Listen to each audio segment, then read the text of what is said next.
ಸಮಸ್ತ ಕರ್ನಾಟಕ ಜನತೆಗೆ ಕನ್ಸ್ಯೂಮರ್ ಭಾರತ್ ನ್ಯೂಸ್ಗೆ ಸ್ವಾಗತ. ನಾನು ಎಂ.ಆರ್. ತಯ್ಯೇರಿ.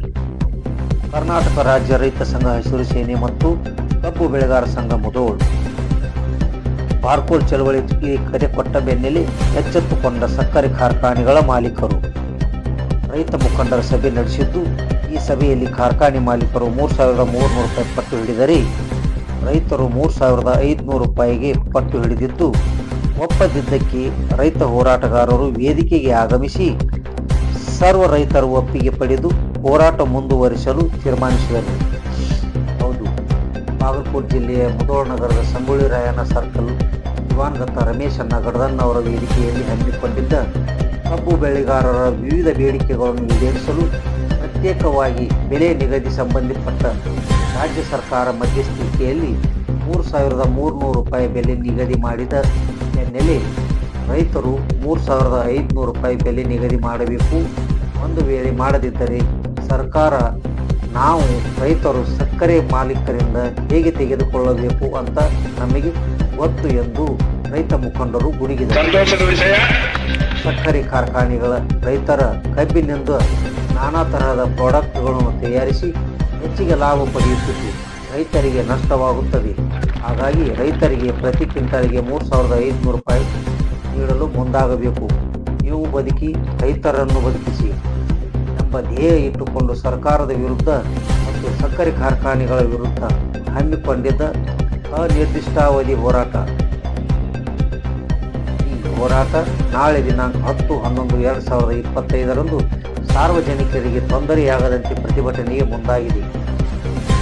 ಈ ಪ್ರತಿಭಟನೆಯಲ್ಲಿ ಯಾವುದೇ ಅಹಿತಕರ ಘಟನೆಯಾದರೆ ಅದಕ್ಕೆ ನೇರವಾಗಿ ಜಿಲ್ಲಾಡಳಿತ, ತಾಲೂಕು ಆಡಳಿತ ಮತ್ತು ಕಾರ್ಖಾನೆಗಳ ಮಾಲೀಕರೇ ಹೊಣೆಗಾರರೆಂದು ಹೋರಾಟಗಾರರು ಆರೋಪಿಸಿದರು. ವೀರಪ್ಪ ಹಂಚಿನಾಳ್, ಬಸವಂತ ಕಾಂಬಳೆ, ಮುತ್ತಪ್ಪ ಕೋಮಾರ್ ಆಕ್ರೋಶಭರಿತವಾಗಿ ವೇದಿಕೆ ಮೇಲೆ ವ್ಯಕ್ತಪಡಿಸಿದರು. ಈ ಸಂದರ್ಭದಲ್ಲಿ ಮಾಜಿ ಸೈನಿಕರಾದ ಪ್ರಭಾಕರ್ ಶೆಟ್ಟಿಯವರು ರಾಜ್ಯ ಸರ್ಕಾರದ ಮೇಲೆ ಆರೋಪ ಮಾಡಿದರು. ಗೌಡ ಪಾಟೀಲ್ ಅವರು ರೈತರಿಗೆ ಸಿಗಬೇಕಾದ ನ್ಯಾಯಯುತ ಬೆಲೆ 3,500 ರೂಪಾಯಿ ಕೂಡಲೇ ಸಿಗಬೇಕು, ಇಲ್ಲದಿದ್ದರೆ ಉಗ್ರವಾದ ಹೋರಾಟ ನಾವು ಕೂಡ ಮಾಡಬೇಕಾಗುತ್ತದೆ ಎಂದು ಬೆಂಬಲವನ್ನು ವ್ಯಕ್ತಪಡಿಸಿದರು. ಈ ಸಂದರ್ಭದಲ್ಲಿ ರೈತ ಮುಖಂಡರಾದ ಪರಶು ಮುರ್ನಾಳ್, ಹನುಮಂತಗೌಡ ಪಾಟೀಲ್, ಅಶೋಕ್ ಕಳಸಲಿಗಿ, ಸತೀಶ್ ಸಂಗನ್ನವರ್ ಉಪಸ್ಥಿತರಿದ್ದರು. Bureau report M R. Tayyeri, consumer Bharat news, Bagalkot. 10 ಗಂಟೆಗೆ ಸಂಗೊಳ್ಳಿ ಸರ್ಕಲ್ಗೆ ಬರಬೇಕು. ಇಲ್ಲಿಂದ ರ್ಯಾಲಿ ತಹಸೀಲ್ ಆಫೀಸ್ಗೆ ಹೋಗತಿ. ತಾಲೂಕಿನ ಎಲ್ಲಾ ಗೌರ್ಮೆಂಟ್ ಆಫೀಸ್ಗಳು ಬಂದ್ ಹಾಕವ್. ಆಮೇಲೆ ನಮ್ಮ ಮುಧೋಳ್ ಸಿಟಿಲಿರ್ತಕ್ಕಂಥ ಅಂಗಡಿ ವ್ಯಾಪಾರಸ್ಥರ ಅಣ್ಣ ತಮ್ಮಂದರಿಗೆ ಈ ಹೋರಾಟಗಾರರಿಂದ ಒಂದು ವಿನಂತಿ ಏನಂದ್ರೆ, ನಾವು ನಿಮ್ಮ ಅಂಗಡಿ ಬಂದ್ ಮಾಡೋದಿಲ್ಲ, ನೀವು ಸ್ವಚ್ಛಂದ ನಮ್ಮ ಹೋರಾಟಕ್ಕೆ ಬೆಂಬಲ ಕೊಡ್ಬೇಕಂತ ಒಂದು ಕರೆ ಕೊಡ್ತೀವಿ. ಅಂಗಡಿ ಚಾಲು ಇರ್ತಾವ, ಅಂಗಡಿ ಯಾರು ಬಂದ್ ಮಾಡಂಗಿಲ್ಲ. ನೀವು ಅಂಗಡಿ ಮಾಲಕರುಗಳು ನಮ್ಮ ಹೋರಾಟಗಾರರಿಗೆ, ರೈತರಿಗೆ ಬೆಂಬಲ ಸೂಚಿಸಬೇಕು. ನಾಳೆ ಈ ತಾಲೂಕಿನ ಎಲ್ಲಾ ಗೌರ್ಮೆಂಟ್ ಆಫೀಸ್ಗಳು ಬಂದ್ ಆಗಿರ್ತಾವ.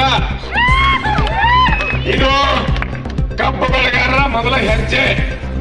ಇನ್ನೊಂದು ಎತ್ತರಕ್ಕೆ ಅಲ್ಲೆಲ್ಲೋ ಕಬ್ಬು ಕಡಿಯಾಕತ್ತಾರ, ಅದೇನೋ ಆ ಫ್ಯಾಕ್ಟ್ರಿ ಹೆಸರು ಈ ಫ್ಯಾಕ್ಟ್ರಿ ಹೆಸರು ಹೇಳಕತ್ತಿರಲ್ಲ. ಅಕಸ್ಮಾತ್ ಏನಾರೇ ಅನಾಹುತ ಆದ್ರೆ ಜಿಲ್ಲಾ ಆಡಳಿತನೇ ಕಾರಣ, ಕಾರ್ಖಾನೆ ಮಾಲೀಕರೇ ಕಾರಣ. ಅದಕ್ಕೆ ಬರ್ತಕ್ಕವರೆಲ್ಲ ಈ ಜೊತೆಗಿಲ್ಲ. ಮುಂಜಾನೆ ಬಂದ್ರು ಚಲೋ, ಬರ್ಲಿಲ್ಲ ತೀರಾ ಚಲೋ. ಮತ್ ನಮ್ ಕೆಲಸ ಆಗ್ತದಲ್ಲ, ನಮಗ್ ಮಾಡಿದ ಸಮಾನ ಆಗಂಗಿಲ್ಲ. ಅದಕ್ಕೆ ಅವ್ರಿಗೆಲ್ಲರಿಗೂ ಸಹಿತ ಹೊತ್ತು ಮುನ್ಗೊಡ್ದ ಗಡದಣ್ಣವರು ಒಳ್ಳೆ ಬುದ್ಧಿ ಕೊಡ್ಲಿ. ಆ ಸಂಗೊಳ್ಳಿ ರಾಯಣ್ಣ ಅವ್ರಿಗೆ ನೆನಪು ಮಾಡಿ ಮತ್ತೆ ಮುಂಜಾನೆ ಬಂದ ವೇದಿಕೆ ಮೇಲೆ ಇಲ್ರಿಪ್ಪ ನೀವು ಏನ್ ಹೇಳ್ತೀರಿ ಕೇಳ್ತೀವಿ ಅಂತ ಹೇಳಿದ್ರೆ ಹೇಳುವಂತದ್ದು ಅವ್ರ ತಲೆ ವಿಚಾರ ಬರ್ಲಿ ಅಂತ ಹೇಳಿ ಅವ್ರೆಲ್ಲರಿಗೂ ಇಲ್ಲಿ ಕಬ್ಬು ಕಡ್ದವ್ರು ನೀವೊಂದು ಆತ್ಮಾವಲೋಕನ ಮಾಡ್ಕೋರಿ. ಕಬ್ಬಿಗೆ ನಿಂದಿರ್ಲಿ 2 ದಿನದಾಗ ಏನ್ ಆಗ್ಬೇಕು ಅದೆಲ್ಲ ಆಗಿ ನಾವು ಹೇಳಿದ ತರ ತಗೊಂಡ ಬಾಕಿ ಘೋಷಣೆ ಮಾಡ್ಕೊಂಡ್ ಮನೆಗೆ ಹೋಗುವಂತದ್ದೈತೆ. ಎಲ್ಲ ಜಿಲ್ಲೆಗಳಿಗೆ ಲ್ಯಾಂಡ್ ಆರ್ಡರ್ ಪ್ರಾಬ್ಲಮ್ ಆದ್ರೆ, ನಾಳೆ ಏನಾರ ಅನಾಹುತ ಆದ್ರೆ ಯಾರ ಕಾರಣ ಅಂದ್ರೆ ಜಿಲ್ಲೆ ಉಸ್ತುವಾರಿ ಮಂತ್ರಿ ಹೊಣೆಗಾರಕ್ಕಂತಕ್ಕಂಥದ್ದು ಸ್ಪಷ್ಟವಾಗಿ ಅರ್ಥ ಮಾಡ್ಕೋಬೇಕು. ನಾವು ಹೋರಾಟ ಹೋರಾಟ ಬಿಟ್ಟು ಹಿಂದಕ್ಕೆ ಸರಿಯಾಗಿ ತಯಾರಿಲ್ಲ. ನಮ್ಮ ಬೇಡಿಕೆ ಈಡೇರಿಸುವ ಮಟ್ಟ ನಾವು ಹಿಂದಕ್ಕೆ ಹೋಗೋದಿಲ್ಲ ಅಂತಕ್ಕಂಥದ್ದು ಸ್ಪಷ್ಟವಾಗಿ ಜಿಲ್ಲಾಡಳಿತಕ್ಕೆ ಸಂದೇಶ ಕೊಡ್ತಾನೆ. ಅರ್ಥ ಮಾಡ್ಕೋಬೇಕಂತ ಹೊತ್ತಿಯವರೊಳಗ ಹೇಳಿದಿಲ್ಲ. ಮತ್ತಪ್ಪನ ಸಂಗೊಳ್ಳಿ ರಾಯಣ್ಣ ನಿಮ್ಮ ಮೇಯರ್ ಹೊಕ್ಕಾಡೋ ಗಡದಣ್ಣವ್ರು ಯಾರು ಹೊಕ್ಕಾರೋ ಗೊತ್ತಿಲ್ಲ. ಏನ್ ದೇವ್ಗೆ ಹೊಕ್ಕರು ಸರಿ, ನಮಗೇನು ಭಯ ಇಲ್ಲ. ನಿಮ್ ಮೇಯರ್ ದೇವ್ ಹೊಕ್ಕರು ಸರಿ, ನೀವು ರೇಟಿಗೆ ಬರಬೇಕಂತಕ್ಕಂಥದ್ದು ಕಾರ್ಖಾನೆ ಮಾಲೀಕರು ಸಂದೇಶ ಕೊಡ್ತಾರೆ. ನಾವು ಏನ್ ಹುಡುಗಾಟಿಗೆ ಇರ್ತೀರಿ ನೀವು? ಯಾವ ಕಾರ್ಖಾನೆ ಲಾಸಕ್ಕವು? ಈ ಅಧಿಕಾರಿ ಕಾರ್ಖಾನೆ ನಾಯಿನಾಗ್ಲಿ ಮಲ್ಲಾಪುರ ನದಿ ನೀರು ರಾಜಕೀಯರಿಂದ 1180 ರಿಕವರಿ ತೋರಿಸ್ತತಿ. ಎಲ್ಲರೂ ಪ್ರತಿಯೊಬ್ಬರು ಮಾತಾಡ್ತಾರೋ ಕೃಷ್ಣಾ ನದಿ ಒಳಗೆ ಬೆಳೆಯುವಂತ ಕಬ್ಬ ಕಂಪಲ್ಸರಿ ಭಾರಿ ರಿಕವರಿ ಅಂತಂದ್ರೆ ನೀವು ಅವ್ರಿಗಿಂತ ಕಡಿಮೆ ತೋರಿಸ್ತೀರಿ ಅಂದ್ರೆ ಪಕ್ಕ ಸುಡು ಬರುತ್ತಿರ್ತಾರೆ ನೀವು ಕಾರ್ಖಾನೆ ಮಾಲೀಕರು. ಕಾರ್ಖಾನೆ ಮಾಲೀಕರು ಪಕ್ಕ ತುಡಿದ್ರು. ಮಾನವ ಒಬ್ಬರು ಯಾರ ಕಳ್ಳರನ್ನ ಸಿಟ್ಟು ಬಂತು. ನಾವು ಮಂಜೂರ್ ಕಳ್ಳರನ್ನ ನೀವು ಹಗಲುಗಾರಅಂತಕ್ಕಂಥದ್ದು ಸ್ಪಷ್ಟವಾಗಿ ಸಾಬೀತಾಗುತ್ತೆ. ಗೊತ್ತ ನಿಮ್ಮನ್ನು ಎಲ್ಲಿ ವಾದವೂ ಬಿಡಂಗಿಲ್ಲ, ಈ ಬೆಲೆ ಘೋಷಣೆ ಮಾಡೋ ಮಟ್ಟ ದೂರ ಜಗ್ಗಂಗಿಲ್ಲ. ನಮಗೆಲ್ಲ ಗೊತ್ತೈತಿ ಹೋರಾಟ ಹೆಂಗ್ ಮಾಡ್ಬೇಕು ಅನ್ನೋದು. ನಮ್ಮಲ್ಲಿ ತಾಳ್ಮೆ, ಆ ತಾಳ್ಮೆ ನೀವೆಲ್ಲರ ಪರೀಕ್ಷೆ ಮಾಡಕ್ ಬಂದ್ರ ಕಂಪಲ್ಸರಿ ಹೇಳ್ತ ನಿಮಗ ನೀವು 3 ಗುಂಪು ಹಾಕಿರಿ. ಈಗಾಗಲೇ ಸಾಕಷ್ಟು ಹೊಡ್ತಾ ತಿಂದಿರಿ. ಆ ಹೊತ್ತಕ್ಕೆ ನೀವು ಬರಬೇಡ್ರಿ. ಕರೆಕ್ಟ್ ನಿಮಗೆ ಮನವಿ ಮಾಡ್ಕೊಂಡು ಹೇಳ್ತೇವೆ. ಮರ್ಯಾದೆಲೆ ಬಂದ್ ಬೆಲೆ ಘೋಷಣೆ ಮಾಡ್ಕೋಬೇಕಂತಕ್ಕಂಥ ಈ ಜಿಲ್ಲೆಯಲ್ಲಿರ್ತಕ್ಕಂಥ ಕಾರ್ಖಾನೆ ಮಾಲೀಕರಿಗೆ ಎಲ್ಲರಿಗೂ ಹೇಳ್ತಾರೆ. ಇವತ್ತು ಒಂದು ಈ ಸ್ಥಿತಿ ಏನಕ್ಕಂತ ಅನ್ನೋದು ಅಲ್ಲೆಲ್ಲ ನೋಡ್ಕೊಳಕ್ ರೆಡಿ ಅದಾರು. ಜಿಲ್ಲಾ ವರಿಷ್ಠಾಧಿಕಾರಿಗಳಿಗೆ ನಾ ಪೊಲೀಸ್ ವರಿಷ್ಠಾಧಿಕಾರಿಗಳಿಗೆ ಅದನ್ನೆಲ್ಲ ನೀವು ನಿಭಾಯಿಸ್ಬೇಕಂತಕ್ಕಂಥದ್ದು. ಜಿಲ್ಲಾ ಪೊಲೀಸ್ ವರಿಷ್ಠಾಧಿಕಾರಿಗೆ ನಾವು ಇವತ್ತು ಈ ಸಭೆ ಮುಖಾಂತರ ಸೂಚನೆ ಕೊಡ್ತೀನಿ. ಅಲ್ಲಿ ಕಬ್ಬು ಕಡ್ದಾರು, ಇಲ್ಲಿ ಕಬ್ಬು ಕಡ್ದಾರು, ರೋಡ್ ಮೇಲೆ ಗಾಡಿ ಬರ್ತಾವ, ಕಾರ್ಖಾನೆ ಚಾಲೂ ಮಾಡ್ತಾರಂದ್ರ ಲ್ಯಾಂಡ್ ಆರ್ಡರ್ ಪ್ರಾಬ್ಲಮ್ ಏನಾರ ಅಂದ್ರ ಈಗ ಅಗಾವ ಸೂಚನೆ ಕೊಡ್ತೇವೆ ಅವ್ರಿಗೆ. ನೀವು ಜವಾಬ್ದಾರಿ ತಗೋಬೇಕಂತಕ್ಕಂಥ ಜಿಲ್ಲಾಧಿಕಾರಿ ಏನ್ ಮಾಡ್ತಾರ? ಜಿಲ್ಲಾಧಿಕಾರಿ ಏನ್ ಮಾಡ್ತಾರೆ? ಕಬ್ಬು ಕಡ್ದಾರಂದ್ರ ನಮ್ಮ ಕಬ್ಬು ಕೊಡ್ಲಾರ್ದು ನಾವು 12 ತಿಂಗಳ ಗಟ್ಲೆ ಅವ್ರ ಬಿಲ್ ಕೊಡ್ಲಾರ್ದಿದ್ರೆ ಸುಮ್ಮನೆ ಇರ್ತೀವಿ ನಾವು. ಅದನ್ನ ನಾವು ಹ್ಯಾಂಗ್ ಬಾಯಿ ಬಿಡಿಸ್ಬೇಕು ನಮ್ಗೆ ಗೊತ್ತೈತಿ. ಬಾಯಿ ಬಿಡುತ್ತೇವೆ, ದಯವಿಟ್ಟು ನಾಳಿನ ದಿವಸ ಬಾಯಿ ಬಿಡಿಸೋ ಕೆಲಸ ಮಾಡೇ ಮಾಡ್ತೇವೆ. ರಾಜ್ಯ ಸರ್ಕಾರ ಇವತ್ತು ಕಬ್ಬು ಬೆಳೆಗಾರರಿಗೆ ಹಲವಾರು ಸಮಸ್ಯೆಗಳನ್ನ ತಂದಿಟ್ಟು ಯಾವುದೇ ತರದ ಬಿಲ್ಲು ಸರಿಯಾಗಿ ಕೊಡಿಸಲಾರದೆ ನಮ್ಮನ್ನ ಮತ್ತು ಕಾರ್ಖಾನೆಯವ್ರನ್ನ ಒಂದು ಗೊಂದಲದಲ್ಲಿ ಸಿಕ್ಕಿಸಿದ್ದಾರೆ. ಆ ಕಾರಣಕ್ಕಾಗಿ ಇವತ್ತು ನಾವು ಇಲ್ಲಿ ಪ್ರಾರಂಭ ಆಗಿ 3 ದಿನ ಹೋರಾಟ ಪ್ರಾರಂಭ ಆಯ್ತು. ಇಲ್ಲಿ ಯಾವುದೇ ತರದ ಯಾರು ಸಂಬಂಧಪಟ್ಟವರು ನಮ್ಮ ವೇದಿಕೆಗೆ ಬಂದು ಯಾವುದೇ ತರದ ಮಾತಾಡಿಲ್ಲ. ಕಾರ್ಖಾನೆ ಆಗಲಿ ಸರ್ಕಾರ ಆಗ್ಲಿ ಯಾವುದೇ ತರ ಸ್ಪಷ್ಟನೆ ಕೊಟ್ಟಿಲ್ಲ. ಆ ಕಾರಣಕ್ಕಾಗಿ ನಾವು ಮತ್ತೆ ಈ ಹೋರಾಟವನ್ನ ನಾಳೆಯಿಂದ ಮತ್ತೆ ತೀವ್ರಗೊಳಿಸುವಂತ ನಿಟ್ಟಿನಲ್ಲಿ ಕೆಲಸ ಮಾಡ್ತೀವಿ. ಅದಕ್ಕೆ ಇವರು ಕೇಂದ್ರದವ್ರದ ಬಟ್ ಮಾಡ್ತಾರೆ. ಕೇಂದ್ರದವರು ಓದೋ ಸಮಯದಲ್ಲಿ ಅವರು 50 ರೂಪಾಯಿ ಕೊಡ್ತಾರೆ, ಅವರು ಕೊಟ್ಟಿಲ್ಲ. ಇದೊಂದು ದೊಡ್ಡ ನಿಜವಾಗಿ ಅನ್ನ ಹಾಕೋ ರೈತನಿಗೆ ಇವತ್ತು ರಸ್ತೆಯಲ್ಲಿ ಬೀದಿಯಲ್ಲಿ ಊಟ ಮಾಡುವಂತ ಪರಿಸ್ಥಿತಿ ತಂದಿರು. ಇದೊಂದು ದೊಡ್ಡ ದುರಾದರ್ಶ. ಯಾಕೆಂತಂದ್ರೆ ನೋಡಿ, ಕಬ್ಬಿನಿಂದ ಎಲ್ಲಾ ಉಪೋತ್ಪನ್ನಗಳು ಏನ್ ಲಿಕ್ಕರ್ ಉಪೋತ್ಪನ್ನಗಳಿದೆ ಎಲ್ಲ ಕಬ್ಬಿನಿಂದ ತಯಾರಾಗೋದು. ಸ್ಪಿರಿಟ್ ಆಯ್ತು, ಎಥೆನಾಲ್ ಆಯ್ತು, ಈ ಎಲ್ಲಾ ಉತ್ಪನ್ನಗಳು ಕಬ್ಬಿನಿಂದಾನೇ ತಯಾರಾಗೋದು. ಆದ್ರೆ ಕಬ್ಬಿಗೆ ಒಂದೇ ರೇಟ್ ಕೊಡಕ್ಕೆ ಇವ್ರಿಗೆ ಕಷ್ಟ ಪಡ್ತಾ ಇದಾರೆ ಅಂದ್ರೆ ಬಹಳ ನೋವು ತರಿಸೋ ಸಂಗತಿ.